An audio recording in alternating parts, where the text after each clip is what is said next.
Hey everybody, welcome to the Ridderville Homeschool channel.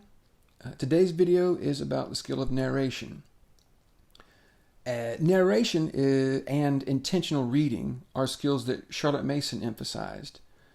And I think they're very valuable skills, particularly in our modern society, when our ability to focus on a text deeply has just been undermined and shattered by the thousand shiny things that are clamoring for our attention all around us, from social media, cell phones, TV. So it's a very valuable skill.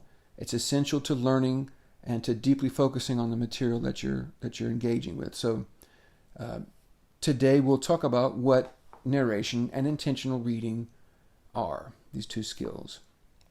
So in order to narrate, you first have to listen to something that's read to you, or to read it with a very deep focus. And Charlotte Mason does a really good gives a really good explanation of what she means by this. So I'm just going to read it from her book, Home Education, and then we'll talk about we'll flesh out maybe what she means. So she writes, "This habit should be begun early. As soon as the child can read at all, he should read for himself and to himself history, legends, fairy tales, and other suitable matter. He should be trained from the first to think that one reading of any lesson is enough to enable him to narrate what he has read, and will thus get in the habit of slow, careful reading, intelligent even when it is silent, because he reads with an eye to the full meaning of every clause." So the sort of focus that Charlotte Mason is describing here, it can be developed while you're reading the text yourself, and it can also be developed and practiced while you're hearing a text read.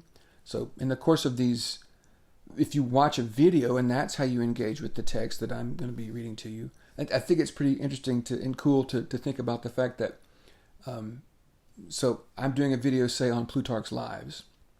I'll be doing several videos on different literature, but if it's something like Plutarch's Lives from the ancient world or from the medieval world or something like that, and you hear the text read to you, you are engaging with and you're receiving the text in the way that people in Plutarch's own lifetime probably would have.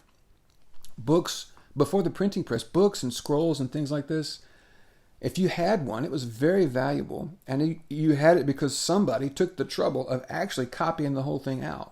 So that meant they were much rarer. Not everybody had books. If you wanted, or scrolls, if you wanted to learn what was in them, more often than not, you would hear it read to you from someone that had it, So it's cool to me to think when you hear me reading these texts to you, you are participating in a very ancient and respected tradition. But of course, a close reading, you can do it, on your own as you're reading it. If you want to read it, say in my study guide or any text that you're looking at, you can also give it a close reading in that context as well. And the idea is that you will, in that amount of time, you will give it a very deep, focused, full attention, consciously absorbing what's being given to you in the story or in the reading. So that's the intentional reading part, or the intentional listening part. The narration follows. Once you do the intentional reading, then you're able to narrate. And when you narrate, you're essentially taking on the role of the storyteller. So you've heard the story given to you during the intentional reading or listening part. During the narration part, you are taking on the role of the storyteller. You're telling the story back. And this is not a matter of memorization. It will come about naturally to the degree that you have absorbed the story in that first close reading. So here I'll read what Charlotte Mason says again to describe this practice.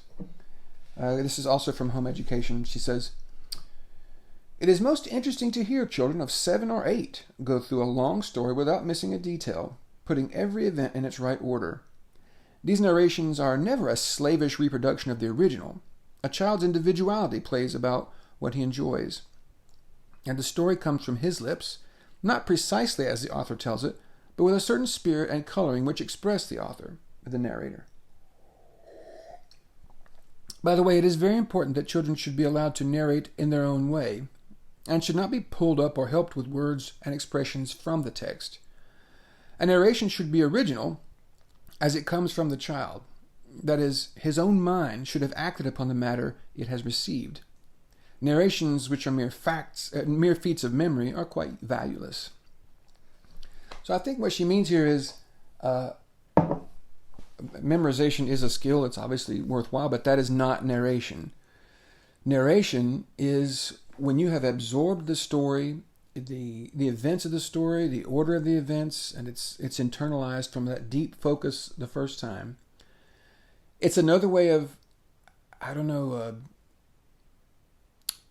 really appreciating the story and showing that you understand the story to tell the story back. Not from rote memory, but from just, where you take on the role of the storyteller at that point.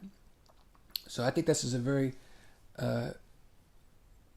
good way of absorbing and learning the story itself, or whatever the text is. Also, you'll notice she talks about children of 7 or 8 here. That's not because this is only something that children who are 7 or 8 should practice. It's just that she means to emphasize that this is something which you should begin practicing at the age of 7 or 8, because it's a skill that you'll need and should draw upon your whole life. So it doesn't matter what age you are, this is a useful skill to help you focus and absorb a text. Now, the way I set my videos up will be, and also in the if you get the study guide,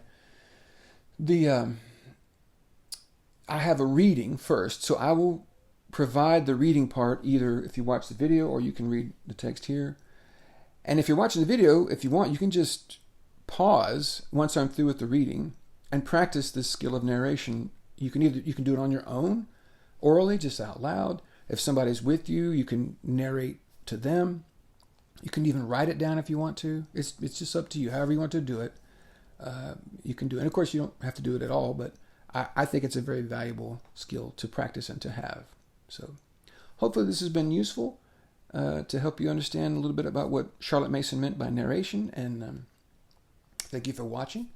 If you enjoyed the video, please like it and share it and subscribe to the channel and join me for other videos. Thank you. See you.